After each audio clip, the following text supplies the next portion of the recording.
Hello students. Our next topic is execution cycle. In previous topic, instruction execution cycle is a term basically depends on compile time, load time and execution time format. Here compile time means when your instruction fetch in the ready queue. जब आपका instruction आपके ready queue में fetch करता है या locate करता है that is the compile time. उसके बाद आता है आपका decode the instruction. It means load time. Load time का मतलब है when your instruction is exactly converted from your high level language to machine oriented language and interacted with your CPU. जब आपका instruction high level language equivalent से machine equivalent code में convert होकर के आपके सीपीयू के को इंटरेक्ट करता है that is you decode the instruction. जहाँ पे सीपीयू के रीडेबल फॉर्मेट में हमारा इंस्ट्रक्शन डिकोड होता है. And the last one is when your operand interact with your information. Operand means whatever instruction are taken by your CPU. जो भी instruction तुम्हारा CPU के थ्रू रीड किया जाएगा उस इंस्ट्रक्शन के अकॉर्डिंगली वो उसे रिसोर्सेज प्रोवाइड करेंगे एंड देन उसका एग्जीक्यूशन स्टार्ट करेंगे.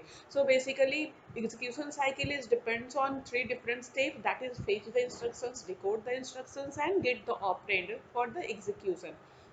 These three steps are mainly depend on three different phases, that is compilation phase where your data in a readable form by your translator or your compiler. Second one is loading phase where a loader is responsible to load your entire converted code and interact these codes with your CPU.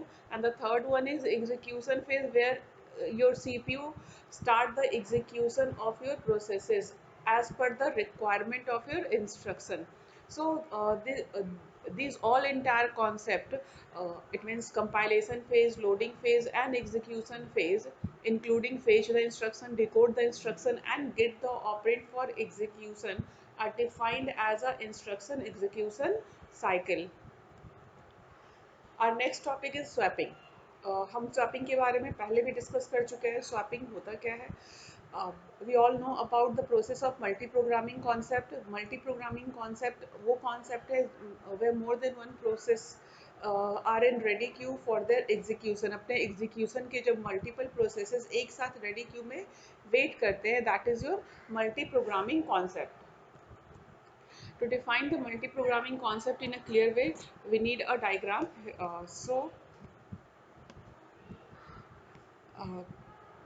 This is your ready queue. So here is your ready queue. Suppose ये तुम्हारा ready queue है, ठीक है. मान लो कि ये तुम्हारा ready queue है जो आपके मल्टीपल जॉब्स को क्यूड किए हुए हैं. मतलब यहाँ पे बहुत सारे जॉब एक साथ एग्जीक्यूशन के लिए वेट कर रहे हैं. एक एक करके एक एक जॉब एग्जीक्यूशन के लिए आ रहा है. सपोज करो job A is in execution. अभी जॉब ए एग्जीक्यूशन में है. In that case, at the mid of execution, job A needs some input-output operation. Job A को input-output operation की ज़रूरत पड़ी. In that case, job A आपका यहाँ पर से आपके रैम्प से ये जो एरिया होता है which is interacted with your CPU is your RAM.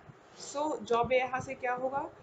Job A यहाँ से रिमूव हो जाएगा एंड जॉब यहाँ से रिमूव हो जाएगा और रैम क्या होगा? वापस से क्लीन हो जाएगा. ठीक है. एंड द नेक्स्ट जॉब जो रेडी क्यू में है वो वापस यहाँ पे एग्जीक्यूशन के लिए आएंगे. ठीक है. तो अब जॉब ए रैम से स्वैप होकर के कहाँ चला गया? आपके हार्ड डिस्क में. जॉब ए इस समय रैम से स्वैप होकर के आपके हार्ड डिस्क में स्टोर हो जाएगा. And the condition where your job is loaded from the hard disk to RAM is known as swap out. RAM से निकल करके जब आपका जॉब हार्ड डिस्क में चला जाएगा तो ये टर्म क्या कहलाएगा? Swap out. When job complete their input output operation, जब आपका जॉब A आपके इनपुट आउटपुट ऑपरेशन को कंप्लीट कर लेगा, फिनिश कर लेगा, in that situation job A वापस कहाँ चलाएगा? रेडी क्यू में चलाएगा. ठीक है. और जॉब ए चलाएगा आपका रेडी क्यू में. And the condition where again your job is loaded from the hard disk. आपके हार्ड डिस्क से जॉब वापस से कहाँ लोड हो रहा है? आपके हार्ड डिस्क से जॉब वापस से आपके रैम में लोड हो रहा है. तो ये टर्म क्या कहलाएगा आपका swap in.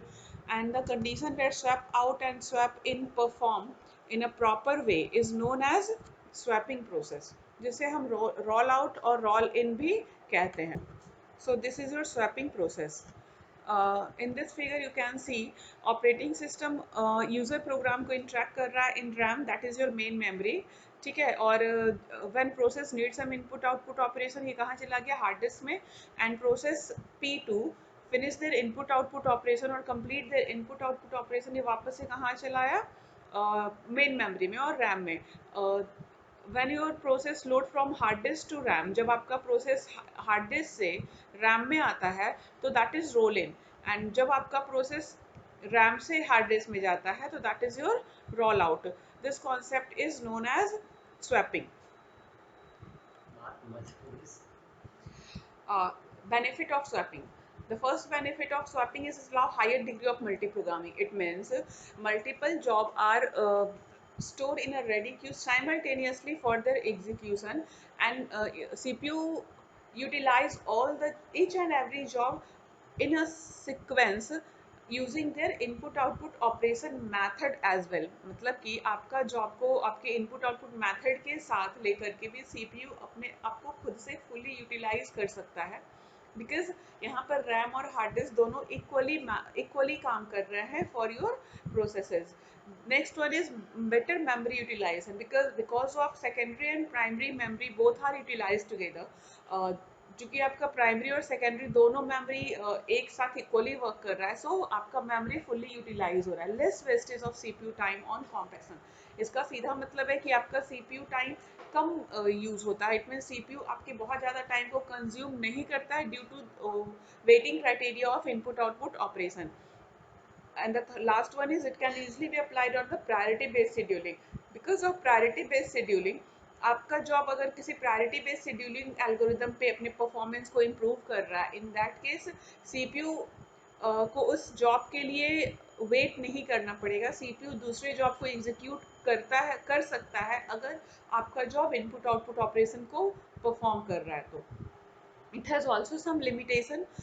First one is entire program must be resident to store when it is executing. इसका मतलब सीधा है कि अगर आपका प्रोग्राम एग्जीक्यूट हो रहा है and it needs some input output operation, it means ये आपके हार्ड डिस्क और आपके प्राइमरी मेमोरी दोनों को इक्वली कंज्यूम करने की इसे फैसिलिटी मिल रही होती है. मतलब कि जब तक आप अपने प्रोग्राम को होल्ड पर रखते हो, जब तक आपका ईच एंड एवरी एग्जीक्यूशन खत्म नहीं हो जाता है, तब तक आपका प्रोग्राम या तो आपका हार्ड डिस्क या तो आपका प्राइमरी मेमोरी दोनों में से किसी एक एरिया को कंज्यूम करेगा. तो इस बेसिस पर ये आपके स्टोरिंग कैपेबिलिटी को कहीं ना कहीं इफेक्ट करता है. And the second is when processes need any input output operation, तो यहाँ पे ये फैसिलिटी नहीं होती है सीपीयू के पास कि वो ये पहले से इंडिकेट कर सके या पहले से डिफाइन कर सके कि how much memory is consume by your processes. आपके प्रोसेसेस के थ्रू कितने मेमोरी कंज्यूम होंगे, ठीक है, और आपका जॉब कितनी देरी के लिए वेटिंग स्टेट में रहेगा. इन दैट केस कहीं ना कहीं ये आपके मेमोरी का लॉस है. So basically this is the concept of your swapping.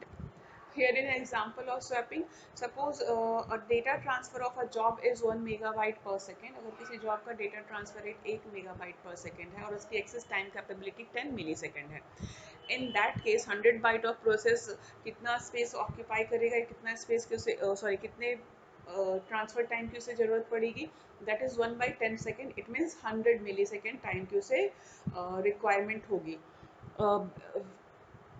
So when your job अगर 100 मिली सेकेंड टाइम की उसे रिक्वायरमेंट होगी और एक्सेस टाइम कैपेबिलिटी अगर आपका 10 मिली सेकेंड है, तो 100 byte of job needs 110 millisecond. For swap in and swap out process, if you at 110 millisecond twice at a time, in that case उसे 110 plus 110, it means 220 millisecond time slot की जरूरत पड़ेगी. In that case, a round robin scheduling should have a time slot size much larger relative to swap time of 220 millisecond. Swapping process is actually useful for round robin scheduling process. And if the round robin time slot is larger than your swapping slot,